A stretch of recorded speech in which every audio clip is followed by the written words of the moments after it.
नमस्कार मित्रांनो, सर्वांना शुभ सकाळ. आपल्याकडे मागील 2 ते 3 दिवस चांगल्या प्रकारे पाऊस पडला आणि पाऊस पडल्यानंतर आता सर्व वातावरणात थंडावा आहे महत्त्वाचं. आणि आपल्याकडे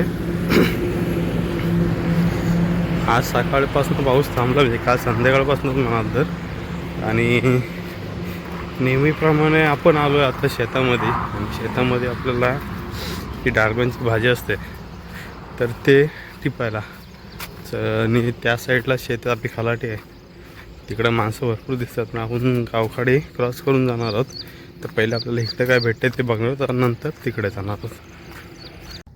मंडळी ह्या आहेत डाळव्या, आणि ह्या आपण काढण्यासाठी आलो आहे. आणि ह्याची घरी गेल्यावर भाजी बनवायची. जे वाल असतात तर ते वाल आपण जेव्हा काढतो जमिनीतनं, तर ते काढताना काही वाल जमिनीत पडतात, मग ते पहिल्या पावसामध्ये रुजतात. हे कवळे असतात, त्यांची भाजी खायला चांगली लागते. हे बघतायत हे वाल आहेत, आणि हे फुगल्याच्या नंतर ह्यांना मूड येतो, आणि मूड आल्याच्या नंतर मग त्यांचं रूपांतर डाळब्यामध्ये होतं. आणि हे जोपर्यंत पिवळा असतं तोपर्यंतच खायला चांगलं लागतात. एकदा का ह्यांचा पाला हिरवा झाला मग ते खायला चरचरीत लागतात. तर म्हणून पहिले 2 दिवस जर पाऊस पडला तर आपण लगेच बरीचशी माणसं डाळव्या टिपायला येतात. खलाटीत गेल्याच्या नंतर आपल्याला माणसं दिसतील.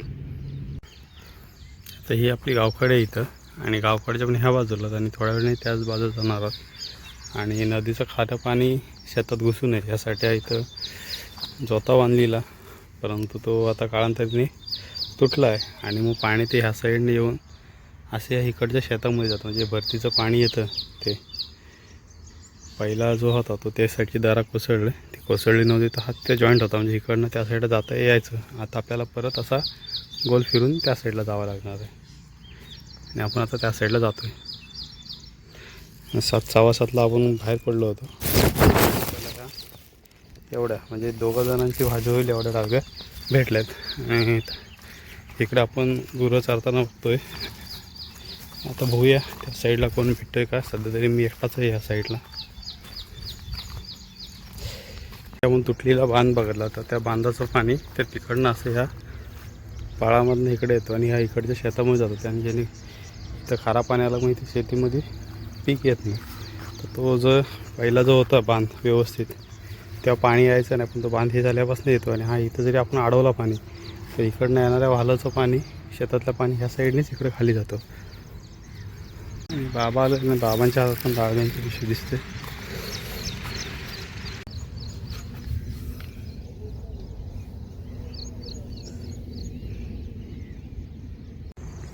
समोरची खलाटी दिसते, तर समोरच्या खलाटीमध्ये पण माणसं कमी दिसत आहेत. कारण शाळेतल्या मुलांची सकाळची शाळा असल्यामुळं शाळेतली पोरं कोण दिसत नाही. शाळेतली पोरं नसल्यामुळं जी पोरांसोबत डाळव्या टिपायची जी मजा असते तो थोडासा उत्साह कमी आहे. परंतु शनिवारी रविवारपर्यंत जर डाळव्या राहिल्या तर मग नक्कीच ती सगळे पोरं येतील, किंवा संध्याकाळीच येतील आणि डाळव्या टिपून घरी घेऊन जातील. मित्रांनो, आपण त्या खलाटीत काही गेलो नाही, कारण इकडंच आपल्या डाळव्या जास्त भेटल्या, त्यामुळं आपण इकडंच राहिलो. आणि बाबा आणि मी दोघं असे होतो, 2 जण होतो. त्यावेळेस पोरं शाळेत गेली, त्यामुळे तिकडे जाण्याचा जास्त अर्थ नव्हता. आणि ह्या आपल्याला मिळालेल्या डाळव्या आहेत, भरपूर भेटल्यात. म्हणजे संध्याकाळची, दुपारची आणि संध्याकाळची सोय होईल. अशा पिवळसर ज्या असतात त्या खायलासुद्धा चांगल्या लागतात. तर चला मग आता निघतोय घरी. आपण बघताय गावखाडी, आणि त्या गावखाडीचं पात्र मोठं झालं आहे. आणि जी शेतांची दारं आहे त्या साईडची पूर्ण कोसळलं आहे.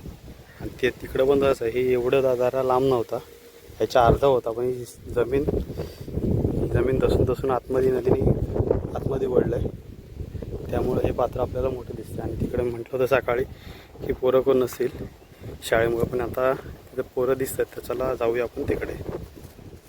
मित्रांनो, हे बघताय तुम्ही, ही या काट्या लावलेल्या आहेत बांबू, जमीन जी पाण्याचा प्रवाह जो जोरात येतो तो शेताच्या बाजूला आपटतो आणि ती दरा कोसळते. ही दरा कोसळली आणि ती पात्र वाढलेली त्याच्यामुळे. तर मग ती झीज थांबवण्यासाठी अशा काट्या लावल्या जातात. त्याच्या आतमध्ये झाडं आहे म्हणजे झावळ्या वगैरे टाकलेल्या आहेत, झाडांच्या फांद्या वगैरे. जर पाणी वगैरे जोरात आलं तर त्याच्यावर अजून जी दरा कोसळते, जमिनीची धूप होते, ती धूप कमी प्रमाणात होईल यासाठी ही तयारी केलेली आहे. आणि ही आपल्या पाण्याची मेन लाईन आहे.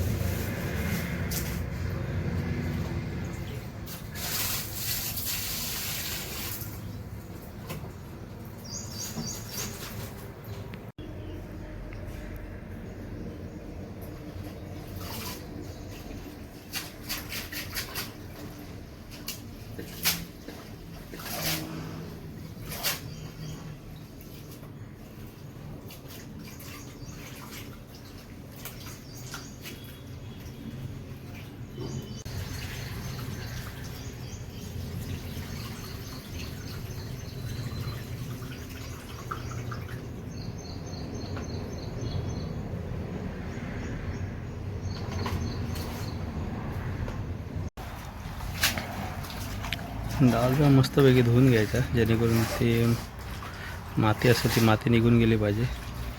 कारण ते शेतातले माती ते डाळगणात चिकटलेली असते.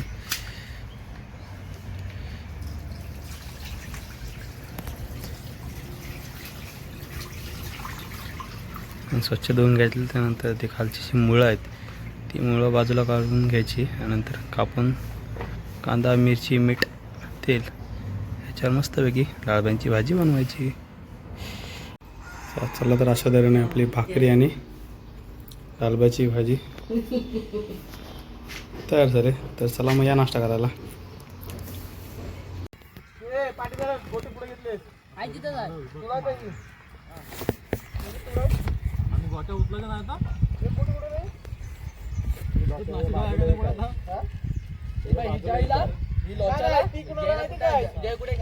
तू पाडी गोटीवर बस, जवळ येऊ नको आमच्या. ही याला दे, लोचा दाला ही बाई.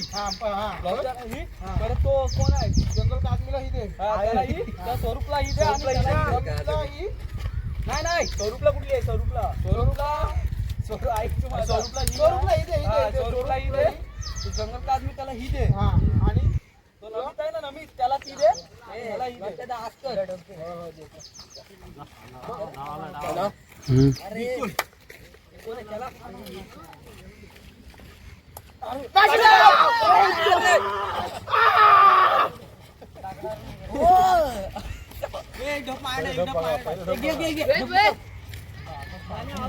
आता